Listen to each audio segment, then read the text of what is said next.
El coronavirus no terminó con el capitalismo, pero el capitalismo está bajo revisión. Se conoció la última investigación del Consorcio de Periodistas de Investigación, el Consorcio Mundial de Periodistas de Investigación, los Pandora Papers, el antecedente fueron los Panama Papers.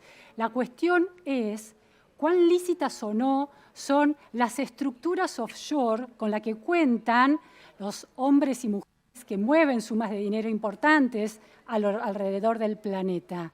Y hay preguntas claves. ¿Son paraísos fiscales o son guaridas fiscales?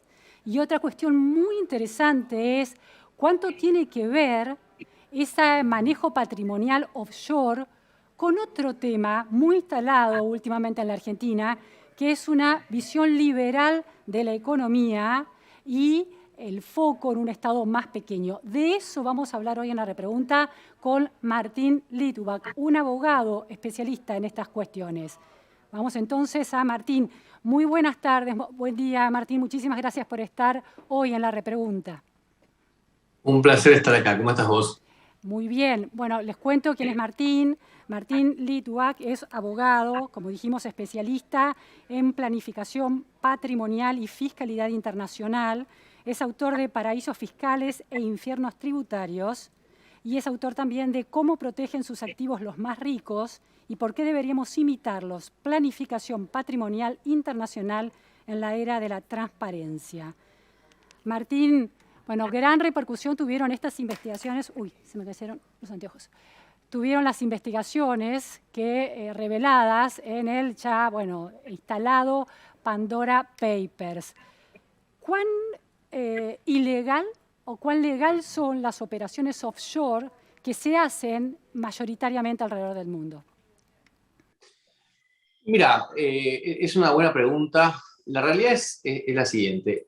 Constituir sociedades o estructuras offshore es 100% legal, es decir, no hay nada ilegal per se en una sociedad offshore. En cuanto a las operaciones que se hacen, la práctica nos muestra que la inmensa mayoría son lícitas. Inclusive si te fijas en Pandora Papers o en Panama Papers que mencionaste vos antes, o inclusive en el intermedio que fue Paradise Papers, o algunos más que hay ahí en la vuelta, porque esto es bastante común, aparecen cientos de miles de sociedades, y los mismos nombres que se han repetido todos los últimos días en la prensa son 300, 400, 500, no más que eso, y cuando uno entra a las notas, hace el doble clic.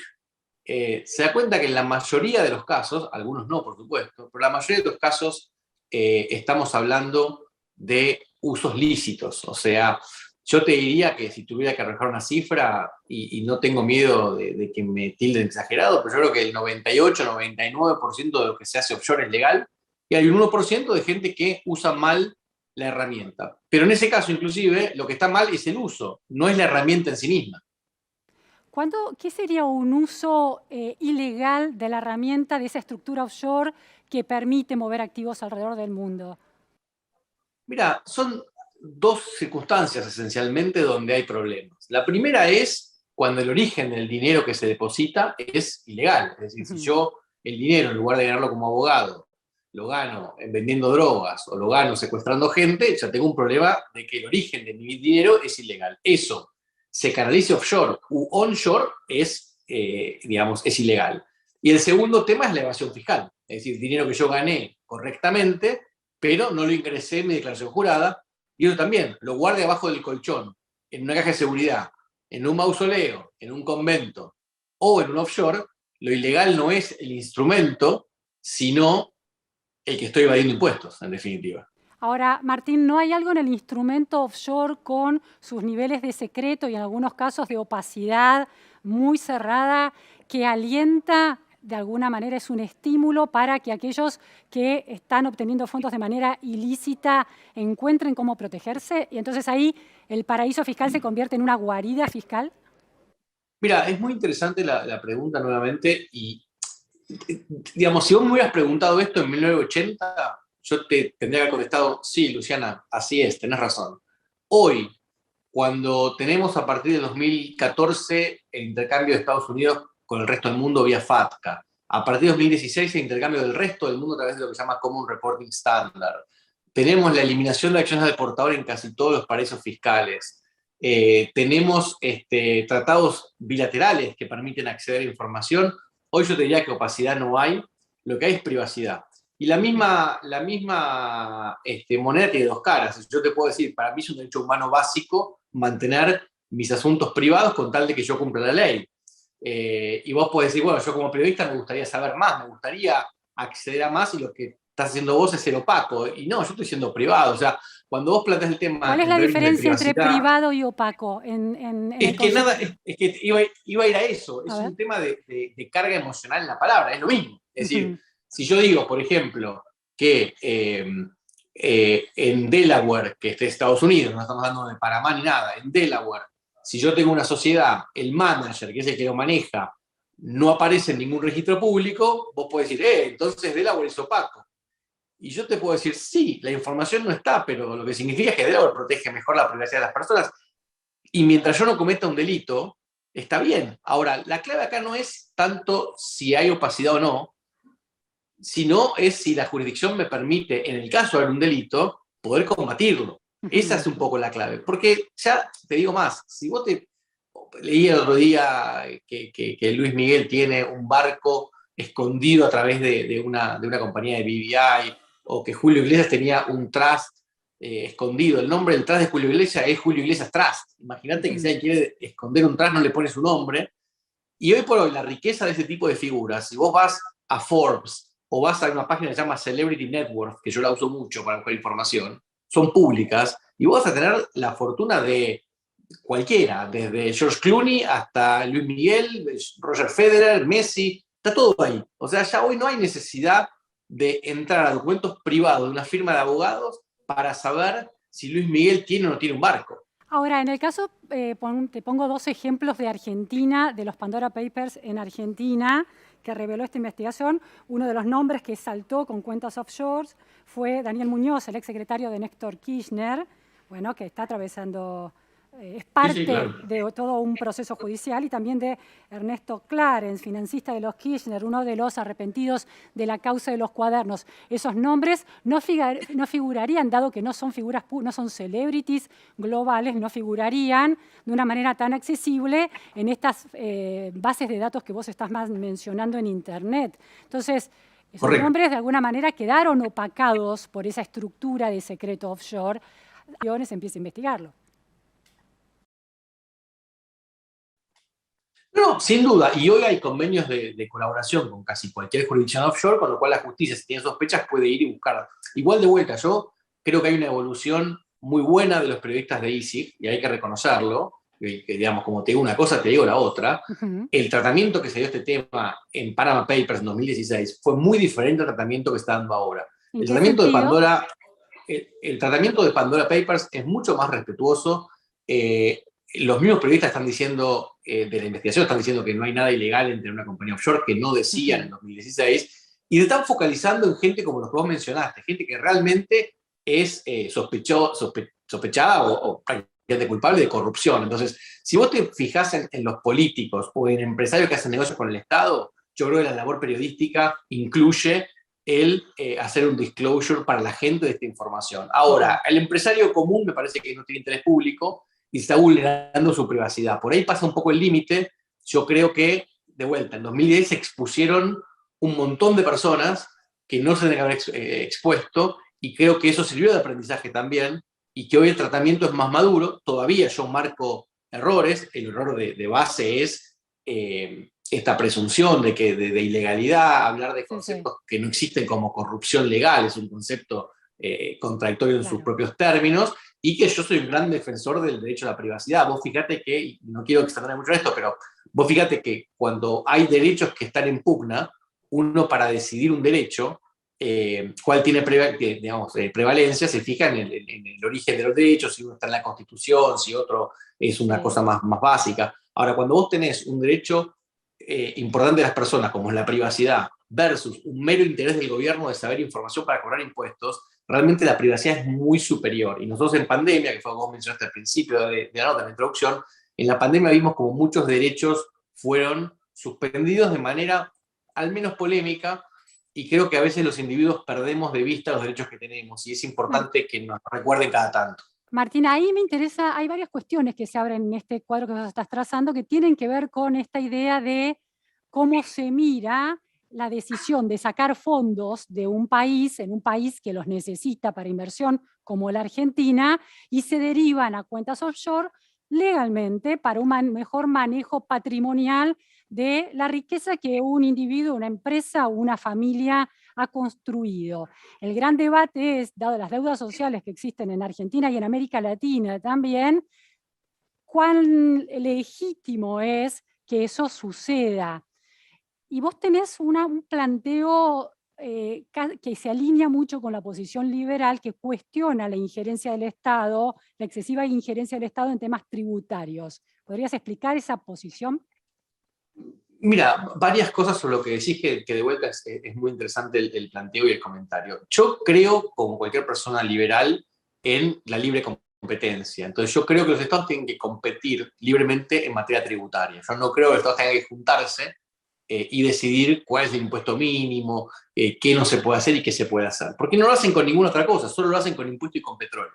Entonces yo soy un ferviente... Quiero detenerme ahí. Lo que vos estás diciendo es que las naciones, dentro de las ventajas competitivas para atraer inversiones, deberían tener una certidumbre legal que incluya además una mejor, una más baja imposición fiscal como parte de sus atributos y atractivos en la atracción de inversiones. Por supuesto. Cuando uno decide dónde invertir, se fija si el mercado es interesante o no, cuáles son las barreras de entrada, cuáles son los impuestos, si hay seguridad jurídica. Bueno, los impuestos es un componente más de la inversión donde no debería haber una intervención de organismos multinacionales o supranacionales. No puede ser que Estados Unidos se junte con la OCDE y determinen que Irlanda, en lugar de pagar, de cobrar 11% de impuestos, tiene que cobrar 15%. No existe en mi concepto de digamos, competencia fiscal. Ahora, volviendo a Latinoamérica, yo coincido con lo que vos decís de la parte social, pero la gran pregunta ahí tiene que ver con cuál es el rol que damos al Estado. Porque hoy en Argentina, por ejemplo, el que tiene plata afuera paga más impuestos que el que tiene en Argentina. Vos sabés que el impuesto a bienes personales o mismo el aporte solidario, hay una alícuota mayor para el que tiene plata afuera. Y aún así la gente no la trae. Entonces, ¿es culpa de la gente o es culpa del gobierno? Podemos tener opiniones contradictorias y todas son válidas. Yo te digo cuál es mi opinión sí, me interesa, y te digo mi razonamiento. Yo creo que durante muchos años el gobierno fue muy laxo, cualquier gobierno, no hago política con esto, cualquier gobierno argentino fue muy laxo en cobrar impuestos porque la carga tributaria argentina, el esfuerzo fiscal es tan alto que si cobras todo fundís a la gente. Con lo cual, por un lado tenemos leyes muy estrictas y por otro tenemos una aceptación tácita de una gran evasión. Eso es una realidad. Y no estoy hablando de evasión que vaya a lugares offshore, evasión de comprar facturas, de facturar de menos, de tener empleados en negro. No es un tema offshore. La vida offshore. cotidiana, la vida intercambio cotidiano. Sí. O sea, Argentina es el único país donde alguien puede tener un inmueble y no declararlo, cosa que no existe en ningún lugar del mundo. Entonces, esto fue como una especie de acuerdo tácito, es parte de lo que Rousseau llama contrato social. Yo te pongo esta regla, pero no te preocupes, no te la exijo porque sé que es muy complicada, y así fuimos viviendo. En el año 2016, cuando Macri hace el último blanqueo grande que hubo en Argentina, fue de alguna manera un nuevo contrato social, donde el gobierno le dijo a la gente, miren, vengan y blanqueen todo, lo vamos a perdonar. Además digamos, el mundo está cambiando, el mundo es cada vez más transparente, no es inteligente tener plata no declarada, vengan y declaren, ¿y nosotros qué vamos a hacer? Y nosotros vamos a venderles unos bonos que no tienen impuestos y vamos a hacer desaparecer el impuesto a los bienes personales.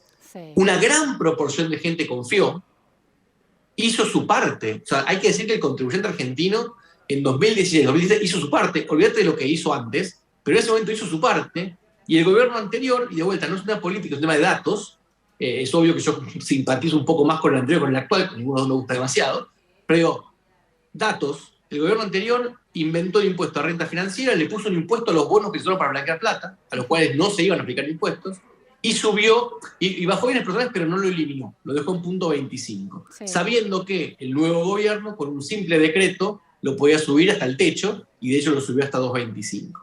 Ese fue un quiebre, un incumplimiento de parte del Estado de un nuevo acuerdo que había propuesto el propio Estado. Entonces yo no estoy justificando la evasión, de hecho soy muy claro en esto, y de hecho mucha gente que me sigue a mí se enoja cuando digo que hay que pagar los impuestos, que si uno tiene que combatir, los combate a nivel teórico para que se eliminen, pero no se evade. Y yo soy muy claro con esto, no hay que evadir los impuestos, porque Argentina es un país con mucha inseguridad jurídica y no se va a resolver el tema fiscal agregando inseguridad jurídica. Entonces hay que pagar lo que hay y en todo caso hay que discutirlo. Pero creo que hay un fuerte... ¿Perdón? Lo que vos estás planteando es que la Argentina y el modo en que la Argentina construye la presión fiscal sobre las inversiones, tanto locales como extranjeras, alienta la decisión de los argentinos con recursos de llevarse la plata afuera. Porque los datos son interesantes, ¿no?, de Pandora Gates. Argentina es el tercero en el mundo por la cantidad de beneficiarios argentinos, beneficiarios finales de firmas offshore, y es el quinto... ¿Cómo? No, te digo dos cosas lo que estás diciendo. Una cosa más, y es el quinto con más sociedades offshore conectadas con un único beneficiario final. Primero están Estados Unidos y Rusia, ¿no? Mira, dos cosas digo sobre eso. Yo lo que digo es, el sistema como está hoy en Argentina desalienta la inversión. Perdón, Reino Unido y Rusia, sí, decime. El sistema en Argentina hoy por hoy desalienta la inversión. Hace muchos, muchos años que no hay inversión extranjera en Argentina, pero ya no hay inversión local en Argentina. Ya hoy la gente local, inclusive los sectores que siempre han mantenido la economía de pie, como por ejemplo el agro, invierte lo mínimo innecesario y quieren, y ya la gente, digamos, lo que sobra no se invierte en Argentina en propiedades, por ejemplo, o en pozo para construir, ya se saca para afuera. Y eso no es culpa del offshore, es culpa argentina, en definitiva. Esto es como cuando se rompe una relación, alguien se va con otro, y bueno, no es culpa del tercero, es culpa de la pareja que no funcionó, no nos engañemos. Entonces, Argentina tiene hoy con sus pagadores de impuestos una relación tóxica. Hasta que no la resolvamos, estas cosas van a seguir pasando y cada vez peor. Y la culpa no es de Panamá. Y siendo la estadística que vos decís, es correcto lo que decís, Argentina es un lugar donde se usa mucho la comunidad offshore, pero no nos confundamos en que donde está tercero Argentina es en esta filtración en particular. Por ejemplo, hace 2 años, cuando fue Paradise Papers, que la mayor parte de la información vino de Bermuda, que es una región que Argentina no usa en general, casi no había argentinos. Si vos te acordás, creo que lo único que apareció relevante fue el Toto Caputo en ese momento. Si vos te fijás, Luxembourg Leaks, que fue una de este año, antes de ahora, más temprano en el año, casi no hubo argentinos, de hecho creo que no hubo argentinos. En Fins and Files hubo pocos. Entonces, no es que somos terceros en el mundo, somos terceros en esta filtración, lo cual igual es significativo, y muy significativo, pero para ponerlo en contexto nada más. Sí, sí. Martín, siempre cuando pensamos en paraísos fiscales o refugios fiscales, porque siempre está esta confusión del inglés heaven, que es paraíso, o haven, que es guarida, refugio, lo hemos traducido como paraíso automáticamente, se piensa en las Islas Vírgenes Británicas, donde vos has trabajado y vivido, o se piensa en lo más clásico era Suiza, se piensa en las Islas Caimán. ¿Qué rol tienen Estados Unidos, con Delaware, por ejemplo, y China en esta opacidad offshore? Bueno, es muy, muy bueno que menciones a China. Es muy bueno que menciones a China. Porque el punto es este. Estados Unidos es para mí, y siempre lo dije, y no recibo mucha simpatía cuando digo estando acá en Estados Unidos, que es el paraíso fiscal más grande del mundo, y que lo que molesta es esta doble moral, de salir a criticar al resto, pero en casa no hacer nada. Y yo no digo que está mal que sea un paraíso fiscal, yo hablo a favor de los paraísos fiscales. A mí me parece que está muy bien que Estados Unidos sea un paraíso fiscal, lo que está mal es negarlo. Claro. El tema con China es peor, porque China sí es opaco. Casi todas las transacciones ilegales pasan por China. Mientras China se mantenga apartado del mundo, y eso lo explicaba en algunas charlas en off a gente del ISIC, inclusive hace muchos años, el gran problema acá es China, no es Estados Unidos, ni BVI, ni Suiza. Casi todos los giros que van por carriles ilegales en algún momento tocan China. BVI es las Islas Vírgenes Británicas, ¿no? Aclarémoslo. Perdón, sí, BVI son las Islas Vírgenes Británicas, sí, correcto. Es decir, China pesa más que, aunque en el imaginario colectivo, Panamá, con Mossack Fonseca, o ahora las Islas Vírgenes Británicas en esta investigación de Pandora Papers, o Suiza, tradicionalmente, China tiene un peso mucho mayor en ese negocio opaco de las offshore, con riesgo de ser más ilegal que cualquiera de esos paraísos. Sin ninguna duda, porque todos esos paraísos que vos mencionaste mueven estructuras societarias, pero la plata no se mueve ahí. O sea, todos los bancos suizos, en Islas Vírgenes Británicas, en Panamá, en Caimán, tienen obligación de intercambiar información con, por ejemplo, Argentina, respecto del dinero que pasa por ahí. Los bancos que no reportan son los bancos en China y los bancos en Estados Unidos. Estados Unidos tiene un montón de controles contra el lavado de dinero y demás, con lo cual se usa menos y China se usa más. Yo creo que el día que salga un China Papers, ahí sí el 90% quizás van a ser criminales y el 10% va a ser gente que la usa lícitamente. Muy interesante. Martín, última cuestión. Argentina, que está en estas crisis cíclicas hoy más que nunca, con una crisis económica, social, sanitaria instaladísima, llegando a niveles realmente preocupantes y dramáticos, se hace esta pregunta: ¿cómo retener las riquezas, el stock de riquezas, el capital, los activos de aquellos que podrían invertir para que se vuelvan productivos y no se vayan al exterior? ¿Cómo se transforma un país o la estructura fiscal de un país que permita el juego de la inversión sin condenarla y que genere la reacción de llevársela afuera? Mira, no me quiero poner muy cursi, pero hay una frase famosa que dice, o un concepto que es: si amas a alguien, déjalo libre. Si vuelve es tuyo y si no volvió porque nunca lo fue, o algo por el estilo. Es eso, los capitales deben dejar libre, los capitales son mimosos, van donde los cuidan y los tratan bien. En Argentina los tratan mal.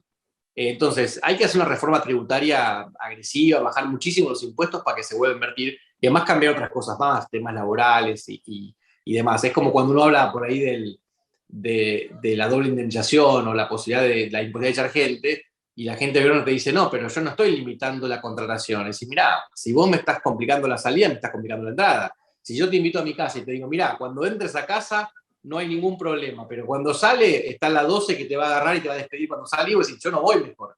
Entonces, todo lo que son cepos, restricciones y cosas anómalas expulsan capital. Hay que animarse a bajar impuestos y a liberar. Y yo diría que esto ni siquiera tiene que ver con liberalismo, es un tema de sentido común. Cualquier país exitoso del mundo es libre.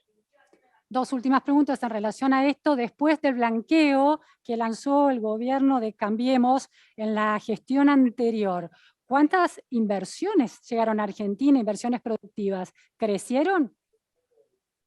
Hubo un primer momento donde creció algo y después fue insostenible. O sea, el tema es que los cambios tendrían que haber durado varias décadas para crear. El gran problema de Argentina, además de la presión tributaria, es la falta de seguridad jurídica. Entonces, un país sin reglas claras es muy difícil generar confianza. Necesitas décadas de tranquilidad y de respeto por las normas para que las capitales en serio grandes vuelvan. Y la última pregunta: ¿cuál ha sido el momento argentino más liberal en esos términos de aprovechar una ventaja competitiva fiscal para atraer inversiones? ¿Y cómo se compara la Argentina de hoy con Chile en ese punto?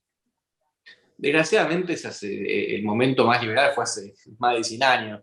Inclusive muchos de mis amigos liberales que idolatran a Menem, y yo les recuerdo que, digamos, Menem lo que hizo fue lo que estaba de moda en ese mundo, que fue en ese momento fue achicar el Estado, todos los estados lo hicieron, pero subió impuestos y mucho. Menem fue el que creó la renta mundial en lugar de la renta territorial, inventó una gran cantidad de impuestos, subió alícuotas. No fue un gobierno liberal en impositivo para nada. O sea que tenemos que remontarnos a prácticamente 100 años atrás para ver un gobierno liberal en materia de economía.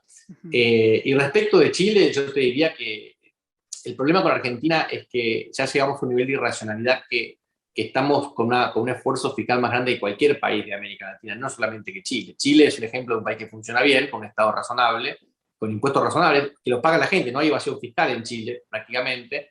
Y fíjate la diferencia: en Argentina vos tenés posiblemente las familias más ricas, el 90% o el 80% del ahorro afuera del país, declarado o no, no estoy hablando acá de evasión, sino de sacar la plata del país. Y en Chile es al revés, el chileno invierte en Chile, el 90% del capital chileno está en Chile. Pues y esos el fueron caso años de del seguridad presidente jurídica. Sebastián Piñera en los Pandora Papers. Saltó un caso de una estructura offshore que tiene que ver con un negocio del presidente Piñera, por eso te preguntaba. Pese a todo, no es un ejemplo de cómo funciona en general la riqueza chilena. Sí, la verdad es que el chileno en general invierte en Chile. No es tan común el uso offshore en Chile como lo es en Argentina. Desconozco el caso puntual del presidente chileno, la verdad que ni siquiera lo leí porque no fue un caso que me interesó, así que no sé si fue legal en su caso, fue ilegal o no, realmente no tengo información. Pero interesante. Otra matriz en relación a la conducta fiscal y a la conducta de la inversión, a pesar del peso que pueda haber de impuestos en Chile, igual menor que Argentina. Muy interesante, Martín Litvak, en relación a este tema, paraísos fiscales o guaridas fiscales. ¿Tienen sentido o no el mundo offshore en materia de circulación de activos alrededor del mundo y cómo pueden jugar a favor de cada sociedad? Fue un placer realmente. Gracias, Martín. Muchas gracias. Gracias. Buenísimo.